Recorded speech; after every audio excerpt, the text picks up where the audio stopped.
Siemanko, a kolega ostatnio odezwał się do mnie z pytaniem, czy znam może kogoś, kto szuka jakiegoś ekonomicznego i wygodnego samochodu. Jaki to samochód? BMW 518D F11. No kurczę, pomyślałem więc, że zapytam was. Ej, kawał auta, segment E, kombiak, touring właściwie. Faktycznie komfortowy, cichutki, ekonomiczny. Już po lift, bo rocznik 2016. Maszyna jest na sprzedaż, link do ogłoszenia znajdziecie w opisie filmu. Kurczę, taki wóz, no 5 dyszek. Nie jest to może jakoś nie wiadomo jak wyposażona wersja, ale auto zadbane, fajne. Przebieg 217 tysięcy kilometrów, ale skoro pod maską mamy B47 i to jeszcze dość tak mało wysilone, no to myślę, że pamiętacie odcinek z G30 518D od Follow Me, która miała przebieg 614 tysięcy kilometrów. Okej, auto było latane na trasach i tak dalej, ale 600 ponad tysięcy, wszystko z tym autem było ok.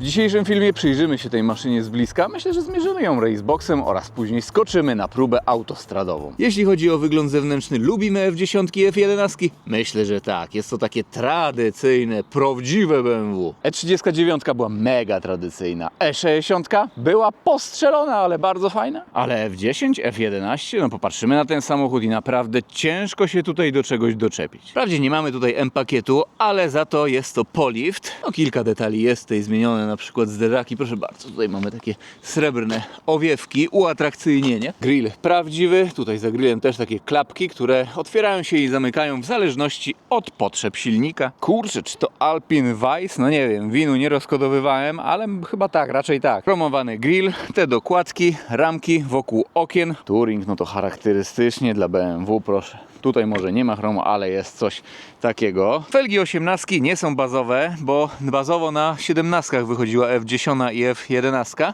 245/45 oponka. No elegancko, cross climaty akurat mogą się przydać, bo kurczę, niby już wiosna, a widzę takie pojedyncze płatki śniegu właśnie padają. No, że ten design, ten wygląd ma już 15 lat. Szok. Czekajcie, jeszcze odpalimy sobie światła, pokażę wam. O, stresujący dźwięk. No wiecie, kto jeździ BMW i to słyszy, ten się raczej nie zaśmieje. Światła z tyłu, proszę bardzo, wyglądają w ten sposób, bardzo ładnie i naprawdę dość świeżo. Tu jeszcze tak w detalu, przyjrzyjmy się. O, i bawarski rzezimieszek. No wprawdzie 518D to raczej tak bardziej taki Mercedes bawarski, szczerze mówiąc, bo jest wygodna, spokojna, do codziennej jazdy. Ale wiecie, no ringi są, BM-a taka. Reflektory mamy tutaj ksenonowe. No to co, zajrzyjmy do bagażnika. Tutaj już otwieraliśmy. No tutaj klapa elektryczna. Też jak słyszałem, to jest elektrycznie wysuwany hak. Bagażnik jest bardzo pojemny. Jeśli chodzi o pojemność, to wartość nawet wciąż dziś aktualna, jak najbardziej spoko. 560 litrów. Oczywiście możemy sobie złożyć tylną kanapę. Tutaj jest jeszcze taka roletka, którą możemy przemontować z przodu i tutaj zaczepić. Wtedy przestrzeń bagażowa kończy nam się za tylnymi fotelami. Zamykamy. Auto białe z zewnątrz, czarne wewnątrz, boczek drzwiowy, tutaj mięciutko skórka, tu miękko skóra i tutaj miękko i wnęka cała, nawet od tej na dole czy od wewnętrznej strony jest flokowana. Super! Kurczę, lepiej niż w mojej G30 nawet, proszę bardzo. Dekory? A kiedyś się mówiło, że BMW to się tam już skończyło. A tutaj proszę, F10 jak najbardziej trzyma fason nawet dziś. Nie no, trzeba wyłączyć. Nieładnie, nie może tak być. Proszę, tutaj też miękko, miękko, miękko i jest tak samo jak z tyłu. Rewelacyjnie, taki w sumie idealny boczek drzwiowy. Wchodząc do środka od razu widzimy sportowe fotele, które są regulowane półelektrycznie, do przodu, do tyłu manualnie, to manualnie, zagłówek też manual, ale pochylenie siedziska, tutaj ta kołyska BM-owska, podnoszenie, no to już elektrycznie, wchodzimy do środka. Zwracam uwagę, iż wciąż mamy tutaj fabryczne dywaniki. Odpalimy sobie. Widok z perspektywy kierowcy. Wszystko ok, wszystko ok. No family, hashtag family. Deska rozdzielcza, też tradycyjnie, klasycznie. Ekranik tutaj jest w nią wtopiony. Może nie jest za duży, ale za to jest tutaj nawigacja. Wiem, że w tych BM-ach w standardzie nie było nawigacji. Tutaj jest miękko. Tutaj jest miękko, tutaj już będzie twardo i tutaj jest, tu akurat jest twardo, ale obszycie skórą i tutaj miękko. Od razu podłokietnik, proszę bardzo. A tak zaczęliśmy trochę od tylca, można tak powiedzieć, od tylca, kieptacka, tunel środkowy, Parktronic, gałęcjusz, no to już typowy taki joystick BM-owski, pyk. Tryby jazdy, jakie tutaj mamy, proszę bardzo, Eco Pro, Comfort i Sport. No panie, krótka piłka i tutaj panel do obsługi multimediów. Przejrzyjmy się, czy to wszystko działa, jak działa, elegancko. System multimedialny, to proszę mapka, no tutaj takie ogólne menu, radio na telefon, ustawienia, lokalizator GPS, tryb Eco Pro, ale mnie to ale to 318D, no to wiadomo, że kuszący jest tryb Eco Pro. Mamy system start-stop, oczywiście możemy sobie go wyłączyć, albo tak zakodować, że jak wyłączymy, no to on się nam nie włączy, wiecie. Schowek. Opada miękko, jest flokowany, no już nie będziemy tam zaglądać. I liczniki, tradycyjne tarcze i tutaj, o, w tym miejscu jest ekran LCD kolorowy. Jak zmieniamy tryby, no to delikatnie to się wszystko nam tutaj, o, zmienia, ale tak delikatnie. Co, kierownica multifunkcyjna, tempomacik normalny, też nie jest to wcale takie oczywiste w F10, seryjnie nie występowała ona z tempomatem BC. Matko, jaki ten samochód jest prosty w obsłudze. Proszę, temperatura oleju w silniku. BMW 5 tej generacji zaprojektowana była, proszę Państwa, przez Polaka. Pan Jacek Fröhlich, ja wiem, Fröhlich, te nazwisko może być mylne, ale przez Polaka. Serdecznie pozdrawiamy Pana Jacka, jeśli to ogląda, naprawdę świetna robota. Tak, na 100% pan Jacek będzie mnie oglądał. I silnik, proszę bardzo, ja pierniczę, ale tutaj mamy miejsca pod maską jeszcze. Silnik umieszczony wzdłużnie. No to przystoi do segmentu E przecież. Nie no, ale widzimy, że jest tutaj miejsca na fałki zdecydowanie. Jednak w tym przypadku mamy jednostkę B47D20A, czyli 2-litrowy turbodiesel, moc 150 koni mechanicznych, moment obrotowy 360 Nm. I ta jednostka skonfigurowana jest z automatyczną skrzynią biegów ZF8 HP. Wolę wspomnieć, nie jest to takie oczywiste, bo też takie 518, ogólnie F10, F11 wychodziły też z manualnymi skrzyniami biegów. Napęd mamy na tył, auto ma 4,9 metra długości i w tej konfiguracji waży 1805 kg. Mimo wszystko jest bardzo ekonomiczne, no takie 4 coś zużycie paliwa, zobaczyć na komputerze pokładowym, to nic nadzwyczajnego w tym aucie. I osiągi? Przyspieszenie do pierwszej setki 9,8 sekundy.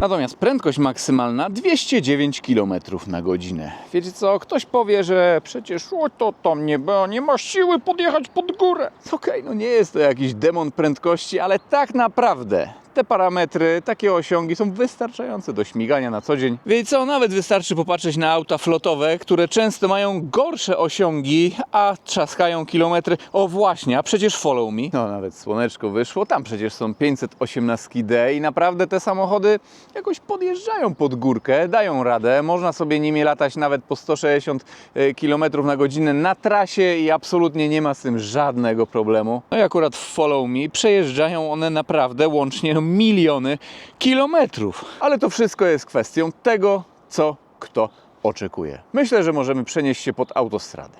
To filozof się znalazł. Petrolhead number one. Filozof. 4-cylindrowy dieselek, więc silnik oczywiście tutaj troszeczkę bardziej słychać niż w benzynce. Też troszeczkę bardziej niż w G30. Ale szczerze, jak jedziemy, jest wszystko git. Po prostu dźwięk jest trochę inny i tyle. Od razu dałem sobie tryb Sport.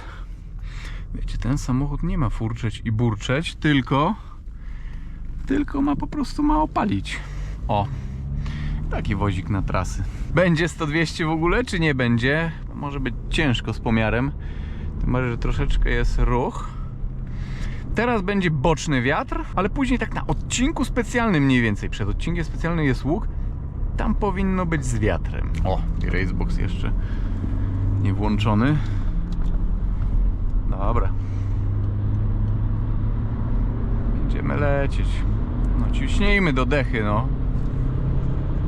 Chociaż szczerze, diesel ciągnie od dołu. Aż takiej dużej tutaj różnicy nie ma.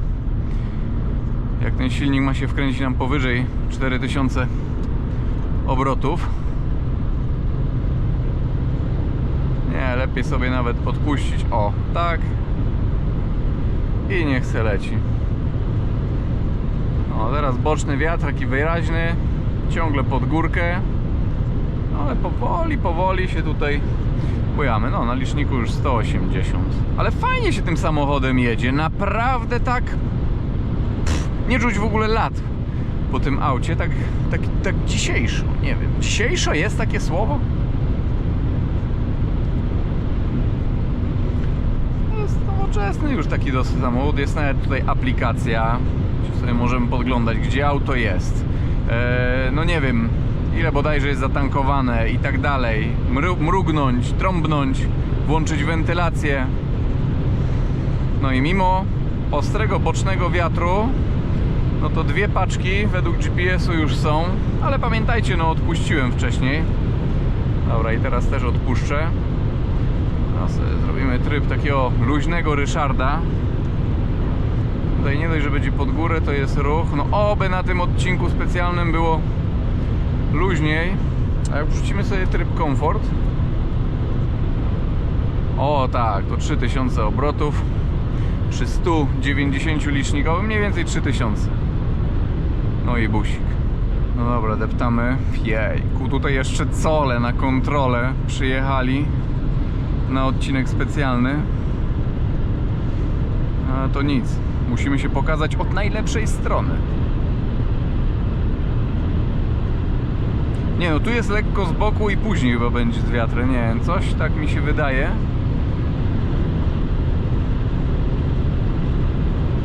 No, tak widzę po turbinach wiatrowych.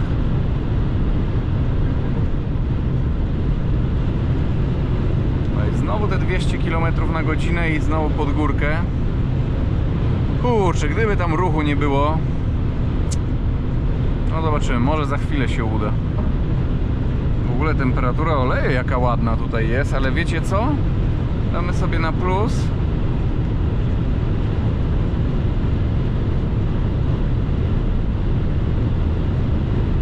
Kurczę, no na 8 lepiej trzeba było wcześniej dać 8. 206 km na godzinę i pod górkę. No nie wiem, czy coś jeszcze z tego będzie, czy nie. Zobaczymy. Akurat nie jechałem w trybie S wcześniej, ale szczerze, jakby auto było no trochę szybsze i byśmy tutaj testowali 100-200, ok, to by się przydało, bo wtedy skrzynia szybciej zmienia biegi, ale tak na VMAX-a to nam niepotrzebne, tak?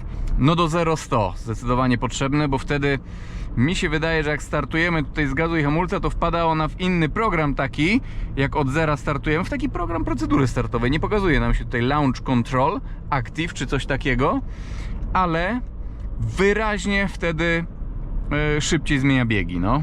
Prowadzenie spoko, 18 cali, ale też nie jest to jakaś przesada. Jest tutaj raczej komfortowo, troszeczkę się pobujamy. Bardziej jest to taki Mercedes niż BMW, nawet bym powiedział. To jest ciekawe, bo bardzo wygodne są tutaj fotele, aż się wkurzyłem wcześniej, bo sportowe fotele w F10 są wygodniejsze niż u mnie w G30 komforty. Wiecie dlaczego? Bo środek jest tutaj po prostu bardziej miękki. Siedzi się fajnie, pozycja za kierownicą ok. Właściwie też się tutaj ciężko do czegoś przyczepi, ale to już wam tyle razy mówiłem, tyle razy powtarzałem, że w tych F10, F11 naprawdę świetnie się siedzi i super się jedzie. I dobra, tutaj nawet nie będzie luźnego Ryszarda, a bardziej tryb fiotkiego Kazia. Jeśli coś będzie, no to wam dam po prostu play, no. No nie wiem, i tu takie porządkowe jeszcze bujnięcie pod wiatr. Ciekawe jest, naprawdę pod wiatr. Trochę było z góry, wiadomo, ale te 205 czy 206 znowu było. No i dobra, mam nadzieję, że ten test, jak i ta próba autosterowa wam się niesamowicie podobała. Było to coś niesamowitego, bardzo przyjemnie mi się dziś jechało. Niedziela, to takie, relaksacyjny po prostu. Pozdrawiam i do zobaczenia w jakimś kolejnym filmie, kolejnym odcinku. Na razie, trzymajcie się.